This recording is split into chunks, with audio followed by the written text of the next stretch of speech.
Bonjour, bonsoir, bienvenue dans cette démonstration. Nous allons vous présenter ici un outil euh, réalisé dans Excel qui nous permet ici d'apprécier les différents ratios financiers à partir ici des éléments que nous avons utilisés dans le bilan et le compte ou la balance ou encore du moins sur le compte de résultat pour avoir les ratios financiers liés au bilan et les ratios financiers liés au solde intermédiaire ou encore liés au solde intermédiaire de gestion. Voilà, okay, je peux dire ça comme ça.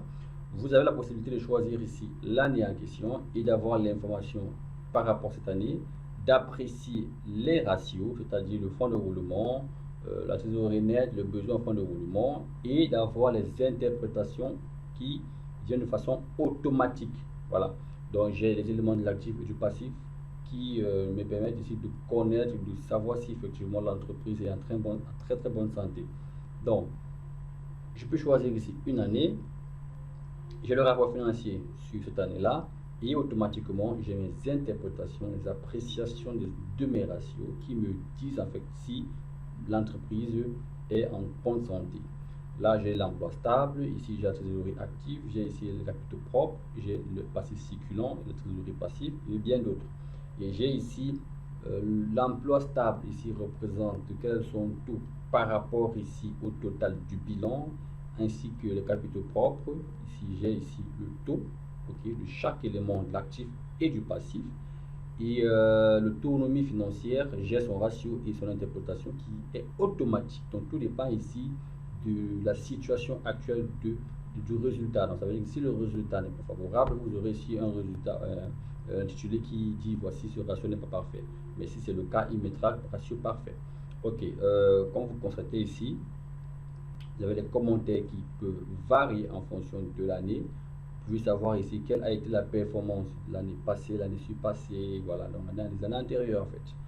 Ok, plus en bas, vous pouvez aussi apprécier les soldes intermédiaires de gestion. C'est un immense petit tableau qui regroupe ici tous les éléments qui nous permettent d'avoir ici les soldes intermédiaires de gestion, c'est-à-dire la marge commerciale, la production de l'exercice, la valeur ajoutée, le résultat d'exploitation, l'excédent brut d'exploitation. Donc, bref, tous les éléments qui sont rattachés sur le de gestion sont devant vous. Vous pouvez ici les analyser. Le plus en bas, ce qui est encore très bien, c'est que vous avez ici les charges globales, produits et enfin le résultat. Là, vous avez ici les charges d'exploitation avec le pourcentage en termes de taux, c'est-à-dire les charges d'exploitation représentent 58,53% des charges globales de l'entreprise. Les charges financières représentent 24%, les charges exceptionnelles représentent 17%. Voilà. En ce qui concerne les produits, vous avez aussi la même chose pour les produits. Les produits représentent par exemple ici, les produits représentent 54%, les produits financiers représentent 25% et les produits exceptionnels représentent 19% avec une précision dessus. Là, vous avez ici les charges, le type de charge, ok.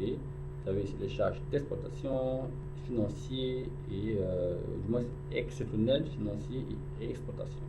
Pareil aussi pour les différents produits. Donc, on a choisi ici une année. Je peux choisir ici 3 années. Voilà, comme ça. Et j'ai le cumul de ces années-là. Et plus en bas, vous aurez une tendance par rapport à ces cumuls. C'est-à-dire ici le résultat, le montant des charges et le montant des produits. Alors, nous allons remonter ici en haut et regarder aussi comment se comportent nos ratios financiers sur ces années qui ont été sélectionnées. Donc, de 2016 à 2018, par exemple. Ici, j'ai le résultat. Vous voyez, rapport financier sur 3 ans. Voilà le rapport de ces 3 années cumulées en ce qui concerne la santé de l'entreprise. Là, je peux choisir ici l'année 2023 ou 2024 ou 2025, ça dépendra de l'année en question. J'ai ici la situation actuelle. Donc, si vous êtes DAF, contrôleur de gestion, vous devez avoir cet outil dans votre machine. Vous devez avoir cet outil avec vous. Vous ne pouvez pas être DAF, vous n'avez pas un outil pareil avec vous. C'est-à-dire que vous avez la possibilité d'analyser, de connaître, de savoir effectivement si l'entreprise est en bonne santé ou pas. Donc c'est très important. Voici en réalité ici les avantages les avantages d'Excel qui vous permettent de réaliser vos prototypes en fonction de vos besoins, de vos exigences. Vous pouvez manipuler les fonctions, les tables de croissance dynamique, les formes et avoir un rendu pareil. Donc ici, vous avez un tableau de bord réalisé sur Excel qui vous ressort ici les ratios financiers liés au bilan et au compte de résultat. Merci.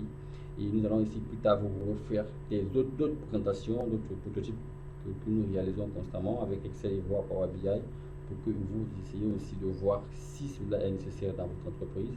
Si c'est le cas, vous nous contactez, nous allons intervenir pour pouvoir apporter cette solution.